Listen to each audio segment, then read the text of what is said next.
with his hands raised in the air. Like, it's the greatest moment ever. Oh yeah, gosh. he's got his hands fully extended. He's cheering, and he holds them up there for the whole shot until Mickey gets up. And I was impressed to notice when they went back to him, his hands were still in the air. Whoa, that guy's committed. Yeah. And they were moving people around because they didn't have enough extras, right, to fill in the frame. Oh, yeah, I saw that on some of the trivia, that they didn't have enough people, so they just kept moving them. It's what you gotta do. Put a different jacket on them, take off their hat, put a hat on them. Funny. Boom. You're done. Switch coats. You're set. No, but I also like how, this is going to sound really random, but the jab was important in this fight. So in the beginning when Mickey knocks him on the ground, and then Horace gets back up, Mickey lands 3 jabs right off the bat, quick. And it hurts the guy. So it's kind of cool to see in a movie a jab hurting. Because nowadays, if The Rock gets hit like a jab, it's the same thing as someone giving him someone putting a grape in his mouth. Poking you. Yeah, like, why are you poking me? So like jabs aren't used, but in this one he sets it up pretty quick, and I love that. And then I love the ref called out Mickey too. He's like, "You're just gonna knock him out? What are you doing?"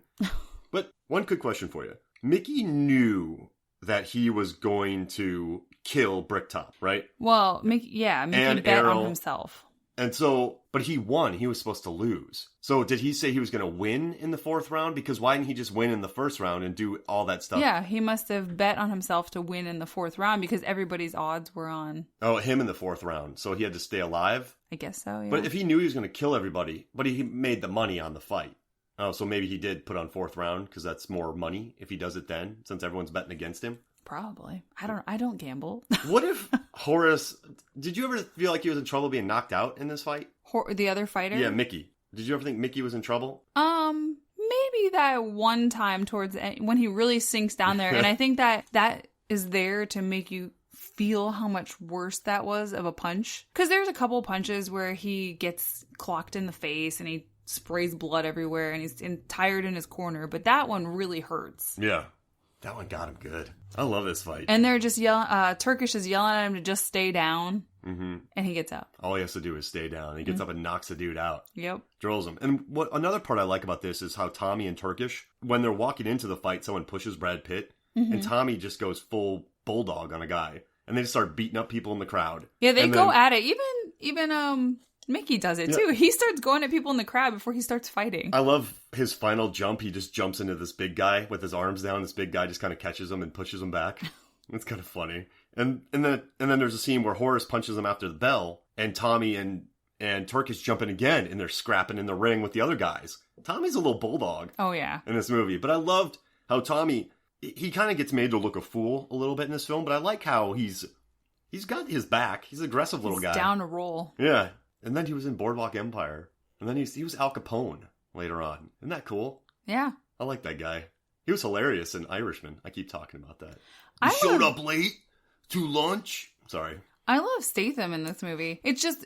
He's so funny, and it's before he started on that real serious action career, but this shows a lot of his talents and the stuff that he's doing now. Well, for sure. And, do you want to hear something cool before, like, a couple more things? Yeah. So Guy Ritchie was like, I like all the sepia in this. He's like, they let me use sepia in this one. Did you notice the sepia tone? Yeah, it is a bit darker. I guess I was just mentally attributing that to it being inside and low lights. But yeah, sepia, I can see it. When they went 800 frames per second, you could see the lack of lights because it was very grainy. Mm-hmm. But I don't know how you combat that. You just got to light it more. You'd have to light it more. Or you'd have to use a lens that took in more light. Yeah, they probably didn't have that. But I like the grain, though. It made it look gritty. And that fight was supposed to be gritty. And I mean, it does. It looks dirty. He looks dirty the whole time. This is a movie that I don't want to watch in 4K. No. I like the grit and the grime, the mud, the blood, and the beer. I like the contrast between Mickey and Turkish. Turkish with his, fancy stiff white collar and his jacket, and he's always very proper and dressed up. It really helps accent how gross Mickey is. Yeah. And unwashed. He got into character in this movie by doing that. He said he didn't watch much because he wanted to get in the character. Yeah, I saw that. That's a very interesting choice. But, I mean, he wasn't there. He was only there for like 2-3 weeks. This movie only had a $10 million budget. That's not much. No, that's real small. And with the cast they had? I don't know. So, final thoughts on the fight. What do you think about it? Where's this go? Now, wait. Where would you rank it? We've done 3 fights. We've done Night Comes For Us, Commando, and this. Where would you rank it of the 3? Night Comes For Us, this, and Commando.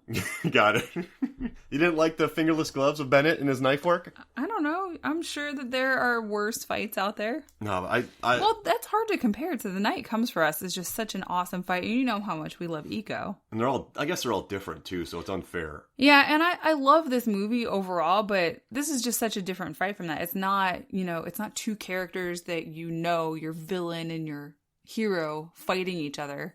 It's just Mickey fighting a guy. Yeah, some dude. Being tricky. Tricky Mickey. Mickey being tricky? Mickey one pants?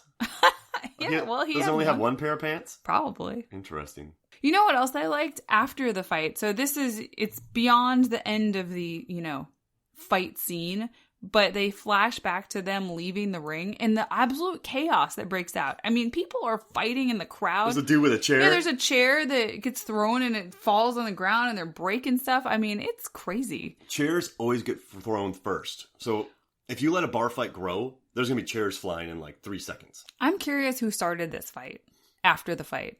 Because Turkish and Tommy and Mickey were focused on getting out of there. And then we also know that Bricktop and his guy are out of the place before they are out of the place. Well, how many people thought they were going to win because of the 4th round? So they bet, and then the people who won got super crazy. Yeah. And then they were pissed because they lost money on a sure thing, and a fight breaks out. Yeah, I mean, that was a rowdy fight. I think it was the guy who was doing the put him up, stick him up. I don't know. My bet's on the guy with the hands in the air. He was very excited when Mickey went down. And they were throwing. I hate chair throwers.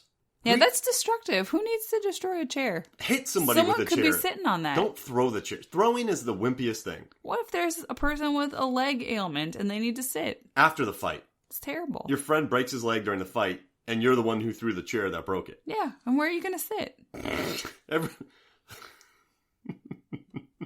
I like the picture of all these guys fighting, and then they just take a sit afterward. They all hang out and sit. They're tired. They're probably winded. I mean, these guys don't look in shape. And you know what's interesting, though? Brad Pitt was worried about this role because Fight Club. Oh, yeah. But it was such a different character, he did it. Well, yes, because in Fight Club, he has lines, and in this movie, he has garbled stuff. It's a kind of It's my mom. It's a dag. Big dag. Well, this was fun. Thank you for joining me. Oh, thanks for letting me pick another movie. I love this final fight. Yeah, you've picked some good ones so far. Yes. All right, so this is good. So for me, Mark Hoffmeyer, for Megan Quarter Punch Hoffmeyer, this is Movies, Films, and Flicks. Final fights. We'll see you next week. Kerblam.